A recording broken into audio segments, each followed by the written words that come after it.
Bagaimana polisi mengungkap kasus penyiraman air keras ke aktivis Kontras? Kita bahas malam hari ini bersama Komisioner Kompolnas Yusuf Warsim dan juga Ketua Umum YLBHI Isnur. Selamat malam, Mas Isnur, Pak Yusuf. Selamat malam. Assalamualaikum warahmatullahi wabarakatuh. Waalaikumsalam. Saya mau ke Mas Isnur. Mas Isnur sudah dengar tadi ya pernyataan dari Ditreskrim Polda Metro Jaya tentang update terkini dari pelaku penyiraman air keras ke Mas Andri. Tadi disebutkan bahwa meskipun belum diungkap ya pelakunya siapa, tetapi sudah diungkap 4 terduga pelaku, kemudian menggunakan 2 sepeda motor. Pelaku juga sempat panik, kemudian menggunakan AI untuk mengelabuhi pelaku-pelaku yang kemudian tersebar sekarang di media sosial, termasuk juga dengan pelaku ini terlatih. Sejauh ini, apakah Anda sudah cukup puas dengan kerja-kerja Polri mengungkap kasus penyiraman air keras kepada aktivis Mas Andri? Ya, yang pertama gini Mbak, saya melihat temuannya Polda Metro itu sama dengan temuan kami. Dugaan-dugaan kami di awal para pelakunya ini terkoordinir, terlatih, terorganisir gitu, dipersiapkan dengan matang karena Andri dibuntuti bukan hanya hari H tapi hari-hari sebelumnya gitu dengan koordinasi yang sangat baik ya. Artinya apa? Para pelakunya ini adalah yang terbiasa melakukan kerja bersama secara taktis. Jadi itu penting diungkapkan ya. Karena teror-teror yang sebelumnya juga kan seperti itu gitu terjadi. Dalam rentang jejak kami sebagai lembaga hak asasi manusia yang menginvestigasi banyak misalnya peristiwa Agustus, peristiwa-peristiwa di masa lalu itu kami menemukan hal-hal seperti ini biasa dilakukan oleh aparat gitu. Apalagi kita misalnya melihat pelakunya ketika di kendaraan dia badannya tegap gitu ya, rambutnya pendek gitu. Itu indikasi-indikasi ini yang kami duga ke arah sana gitu. Apalagi dengan advokasi yang dilakukan oleh Andri dan Kontras ya terlibat. Jadi mengarah kemana Mas Isnur pelakunya? Ya, kalau saya menduga ini bagian dari struktur di kekuasaan negara, gitu. Apakah Anda punya bukti? Ya kami menduga karena terlatih, kemudian terkoordinir, gitu, terorganisir gitu. Yang punya kemampuan ya aparat negara. Itu yang terjadi. Kami temukan di Komite Pencari Fakta Agustus. Kami temukan dulu di penculikan aktivis 68. Kami temukan di beberapa kejadian pelanggaran HAM. Itu seperti itu polanya. Jadi kita melihat pola, Mbak. Kita makanya menduga kan. Itu yang pertama. Yang kedua, kami bertanya sebenarnya, kalau emang sudah jelas pelakunya, kenapa nggak diumumkan? Ada masalah apa belum diumumkan? Harusnya kan kalau saya meyakini secara teknikaliti sudah lengkap. Tadi ketika mendengarkan Pak Dirkrimum ya, pelaku dan jaringan. Pertanyaannya jaringan apa ini? Kalau emang berjaring berarti kan dia ada organisasinya, ada kelompoknya. Jaringan apa? Terus diungkap dong jaringannya dong. Kita tanyain ini ke Pak Yusuf dulu ya kalau gitu Mas Isnur. Kenapa dipertanyakan? Kenapa tidak langsung diungkap saja? Kenapa tadi hanya mengatakan di Ditreskrim 4 orang pelakunya terorganisir, kemudian terlatih? Pak Yusuf. Iya, terima kasih Mbak Audi. Ya tentu apa yang kita pantau dan kawal di dalam pengusutan penyiraman air keras ini, pertama ini kejahatan yang direncanakan, itu dulu yang pasti ya. Nah, apa yang disampaikan oleh penyidik melalui rilis hari ini dalam pantauan Kompolnas memastikan bahwa apa yang dialami oleh rekan kita itu korban merupakan korban kejahatan yang terencana. Hanya apa yang menjadi pertanyaan Mas Isnur tadi, saya juga ada pertanyaan soal itu terkait dengan yang dimaksud ada jaringan yang mencoba mengelabui dengan memunculkan apa yang disebut pelaku di media sosial yang itu dijelaskan oleh pihak penyidik itu hoax. Artinya ini sesungguhnya memang masih menjadi pertanyaan yang harus diungkap, jaringan seperti apa yang dimaksud. Nah, yang tentu dalam pantauan Kompolnas memastikan apa yang disampaikan oleh penyidik itu ya jaringan kejahatan yang terencana, yang terorganisir ini. Kalau tadi Pak Yusuf, dugaannya Mas Isnur adalah jangan-jangan ini dilakukan oleh oknum-oknum aparat begitu, karena melihat pola-pola yang sebelumnya kemudian tadi diungkapkan oleh Mas Isnur. Ada dugaan ke sana, Pak Yusuf? Ya tentu dalam hal ini Kompolnas sebagai pengawas kinerja kepolisian, apa yang kami pantau, apa yang kami koordinasikan, tentu semuanya itu berdasarkan sejauh mana fakta-fakta, bukti-bukti yang telah dikumpulkan oleh penyidik. Belum bisa menduga-duga dan menyimpulkan, tapi apa yang disampaikan oleh Mas Isnur tentu itu kita pahami, dan kami yakin apa yang disampaikan oleh Mas Isnur itu ya bisa menjadi informasi sangat penting untuk didalami lebih jauh. Tapi yang pasti, karena kami sejak awal terus berkoordinasi dengan penyidik Polda Metro Jaya, kami memahami bahwa ini kejahatan yang terorganisir. Apakah itu ada kaitannya dengan oknum-oknum yang dimaksud oleh Mas Isnur tadi? Tentu semuanya itu sekali lagi harus didasarkan pada bukti-bukti dan fakta-fakta yang cukup terang yang dikumpulkan. Hanya yang paling penting, jaringan seperti apa? Ya, ini yang menjadi pertanyaan kita. Jaringan yang seperti apa yang dimaksud oleh Dirkrimum itu kaitannya dengan memanipulasi atau merekayasa seolah-olah. Jadi harusnya nggak sulit ya untuk mengungkap ini ya, Pak Yusuf ya? Untuk identifikasi pelaku tentu basisnya yang kami pantau adalah crime investigation, criminal scientific investigation. Jadi basisnya adalah scientific. Itu yang penting yang kita lihat agar identitas pelaku ini jangan sampai salah. Oke.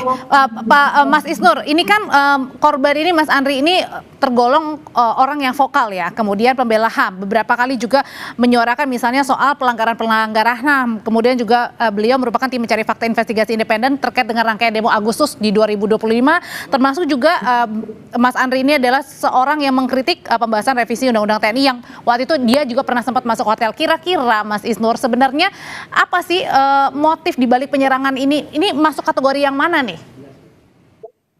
Ya, kalau kita lihat dalam konstruksi pembela HAM, Mbak, di internasional itu ada banyak peraturan internasional soal pembela HAM dan bagaimana negara punya kewajiban melindungi.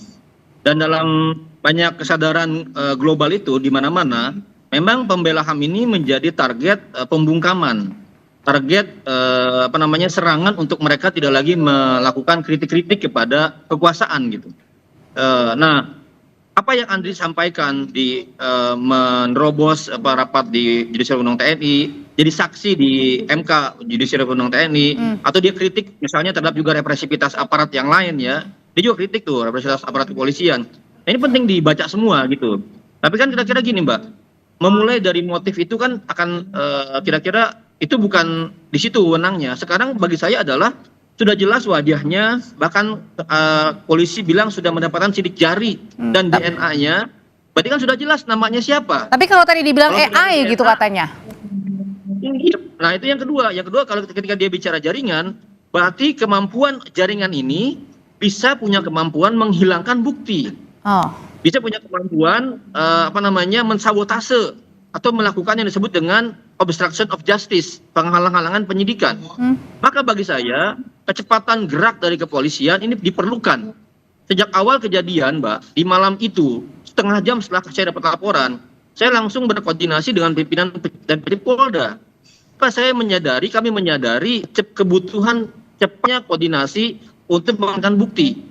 Karena kan di jalan umum, bagaimana mengamankan CCTV, mengamankan selda, mengamankan bukti-bukti di lokasi itu penting. Makanya kami sejak awal bekerja sama dengan cepat. Nah, mudah-mudahan. Makanya saya bilang kalau technicality harusnya tidak ada masalah.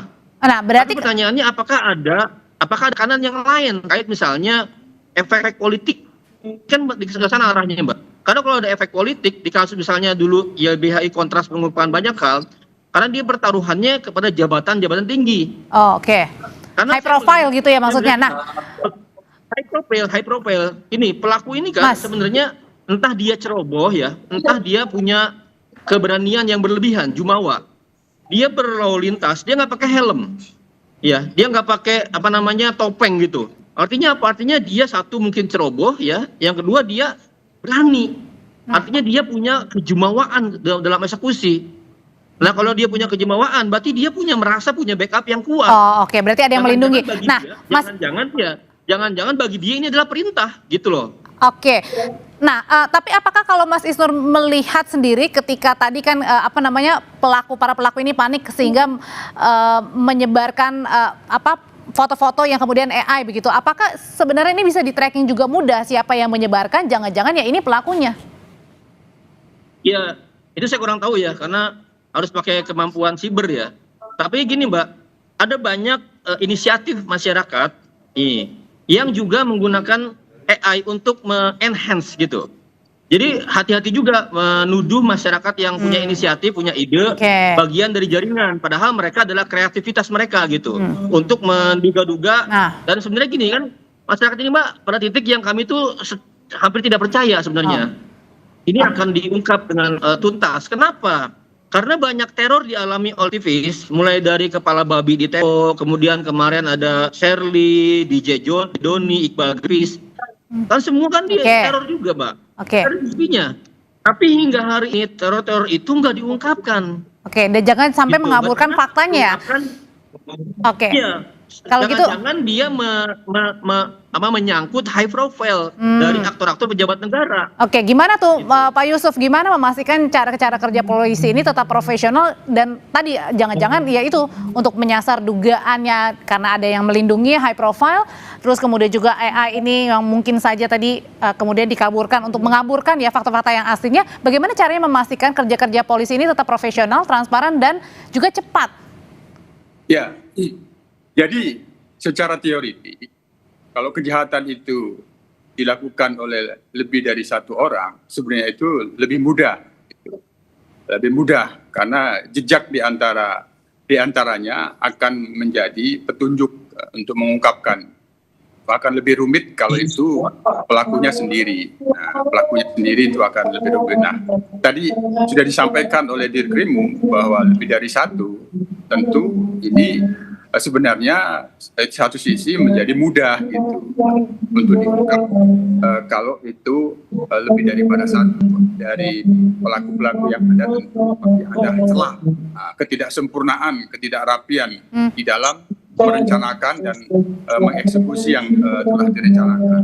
Yang kedua, memang dalam bantuan kami ada upaya untuk mengaburkan yang itu dalam bahasa penyidik itu kepanikan. Tapi kami sampaikan ke penyidik juga bahwa ini juga bagian dari kalau dia terorganisir, terencana dengan rapi dari sejak awal.